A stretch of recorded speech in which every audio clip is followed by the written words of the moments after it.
Welcome to the deep dive. Today we're really plunging into some fascinating source material. It's all about redefining a really pivotal function in, well, every organization: human resources.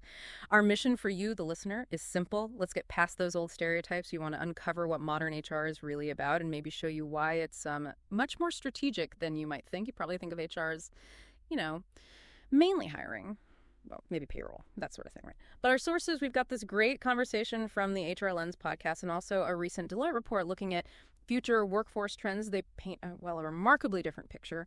We're going to pull out those key nuggets, those unexpected facts, and the actionable insights from their deep analysis. Everything from talent acquisition breakthroughs to, genuine culture transformation. It's really striking. What comes through loud and clear from these materials is that the very DNA of HR, it's fundamentally changed, resequenced itself, you could say. It's just not that transactional back office thing anymore. Now, it's much more proactive, a strategic partner, really deeply woven into business growth. I mean, look at the Deloitte report. It highlights how, 78% of leading organizations, they now integrate HR data directly into their C-suite strategy sessions. That was pretty much unheard of a decade ago. It's a huge shift. Truly remarkable. And that's where it gets really interesting for me. We'll zero in on those essential skills for anyone looking to get into this field. Skills like radical empathy, which sounds intense, but important: sophisticated data literacy, nuanced communication, and of course, tech fluency. And yeah, we'll definitely tackle how AI and analytics are shaping the future, but also, crucially, emphasizing that indispensable human touch. That's still vital, right? Absolutely. So whether you're maybe mapping out an HR career yourself, or you lead a team, or maybe you're just curious about what makes modern workplaces tick, well, get ready. This is a powerful shortcut to being truly well-informed. Okay, so let's tackle that commie perception head on then. This idea that HR is just a hiring department, or sometimes the rules police. Mm-hmm. The compliance folks. Exactly. But our sources, they firmly debunk that. The HR Lens podcast, for instance, they went into detail about Patagonia's HR team, how they spearheaded that innovative parental leave program. And that directly impacted employee retention, engagement, not just ticking a compliance box. It's just worlds away from simple admin tasks. It really is. Yeah. And the podcast really hammered this home. The core function has shifted, profoundly. It's moved from just transactional recruitment to orchestrating the entire employee experience, that whole journey.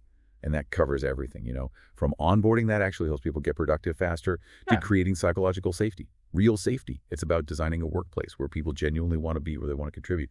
And a huge part of this, as the sources really underscore, is that deep integration of DEI, diversity, equity, and inclusion. Making sure every voice feels valued, feels heard, not just as a tick box exercise. Right, not just optics. No, but as a strategic imperative. Yeah. For innovation, for market reach. Yeah. It's fundamental now. That evolution, it really seems to have accelerated, hasn't it? Especially when you think about the seismic shifts from the pandemic and then the rise of remote and hybrid work. The Deloitte report specifically mentioned the Great Resignation and how that forced HR's hand, really. So how has HR's approach adapted to this new, more dispersed landscape? Well, what the sources highlight is that the post-pandemic world put this unprecedented emphasis on well-being and engagement. Suddenly, that was front and center.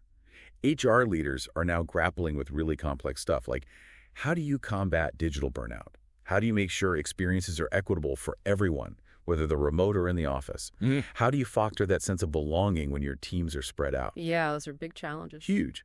For example, a HR Lens podcast shared a case study. A major tech firm, their HR team implemented well-being Wednesdays. Basically, no meetings allowed on Wednesdays. Oh, interesting. And they saw a measurable 15% increase in reported employee satisfaction and reduced stress levels. It just shows HR's active role, actually shaping a healthier work-life integration, not just talking about it. That's a really tangible impact. A 15% jump is significant. Okay, so thinking about someone just starting out in HR then, maybe an early career professional or student thinking about this path. What are those critical skills they should really be focusing on cultivating? Our sources were quite direct here, weren't they? Beyond the obvious stuff. Yeah, they were very clear. Mastering radical empathy, as you mentioned, robust data literacy, that's key. Nuanced communication skills, and definitely understanding HR technology. It's just not enough to be a people person anymore. That phrase is kind of dated now. Right. You need to understand people data. For instance, the Deloitte report talked about HR pros using predictive analytics. They can now identify potential attrition risks with like up to 80% accuracy, 80%? Wow. which allows for proactive intervention before someone decides to leave. And that takes both empathy, understanding the human factor behind the numbers, and the data literacy to actually interpret those signals. You're combining heart with hard data. It's both. Art with hard data. I like that. Okay, so speaking of tech then, how are things like AI, artificial intelligence, and other emerging technologies actually influencing HR right now? It feels like we're seeing these tools pop up everywhere, beyond just basic automation. Oh, definitely. Our sources detailed how HR analytics and AI are, well, transforming pretty much everything. From creating hyper-personalized learning and development paths for employees. Tailored to the individual. Exactly. To doing sentiment analysis on internal communications, which gives HR a real-time pulse on the organizational mood. For instance, the HR Lens podcast shared how some companies are using AI to analyze job descriptions. Not just for keywords, but to actively identify and remove unconscious bias in the language used. That's clever. Isn't it? And that's significantly improved diversity in the applicant pools. However, and this is a big however, across the sources, while tech brings incredible efficiency and insights, they all stress the enduring, absolutely vital need for that human touch. Things like coaching, handling difficult conversations, building genuine connection that remains irreplaceable. It's about augmenting human capability, not replacing it. That's such a crucial distinction, isn't it? Using tech to enhance the human experience, not diminish it. Okay. Now, our sources didn't just stick to the present. They also touched on some really exciting trends shaping, say, the next 5 years of HR. Was there one trend that particularly stood out to you as a potential game changer? One that really resonated across both the podcast and the report was the rise of the internal talent marketplace. Internal talent marketplace. Explain that a bit. Yeah, so instead of employees feeling they have to look outside the company for growth or new challenges, HR is building these internal platforms.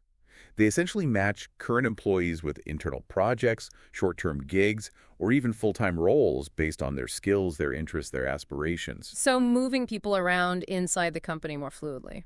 Precisely. The Deloitte report cited companies seeing like a 20% increase in internal mobility, plus significant cuts in recruitment costs by really leveraging these platforms.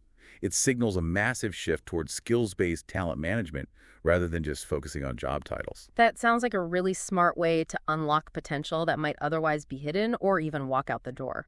Okay, on the flip side then, what's one stubborn HR myth our sources highlighted that just absolutely needs to disappear, something holding organizations back? I think the biggest myth, and it was challenged consistently across the sources, is this idea that HR is solely responsible for company culture. Yeah, you hear that a lot. You do.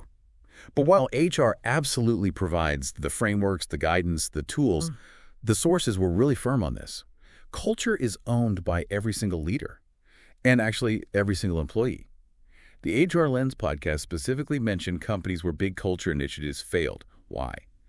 Because senior leadership didn't actively model or embody the values themselves. So it has to come from the top and everywhere else, too. Exactly. It's a shared responsibility. Definitely not an HR-only task. That just doesn't work. Okay, wow. We've really unpacked a lot here about what it means for HR to be maybe the strategic heart of an organization, as you put it earlier. We started by really challenging those older perceptions, didn't we? Then we moved through how the function has just dramatically evolved. It now encompasses that whole holistic employee experience. Yeah, and we saw that consistent theme across our sources, really emphasizing HR's pivot towards proactive well-being, navigating these complex hybrid work models, and really leveraging data for strategic insights, not just reporting. And we also dug into those critical skills needed now: empathy, data literacy, communication, tech fluency, especially with HR analytics and AI, but always retaining that essential human element that came up again and again. So thinking about the listener, what does this all mean for you? Beyond just listing skills, our sources highlighted some advice for anyone starting in HR, or maybe even thinking about it. Focus on building deep resilience. Commit to continuous learning. The field is changing so fast. And strategically build your network. Good points. They really emphasize that HR is less about a fixed role now and more about a dynamic mindset. Adaptability. Ultimately, I think the core takeaway is that HR isn't just some department tucked away somewhere. It's more like the central nervous system of every thriving organization, connecting the strategy to the people. That's a great way to put it. And maybe that leaves us with an important question for you, the listener, to consider. If HR truly is this strategic nervous system, responsible for the employee experience, for well-being, and for driving business outcomes, well, how might recognizing its full evolving scope fundamentally reshape how you approach your own career growth, or even just how you evaluate the health, the potential, the future success of your own organization? Definitely something powerful to mull over. Until next time.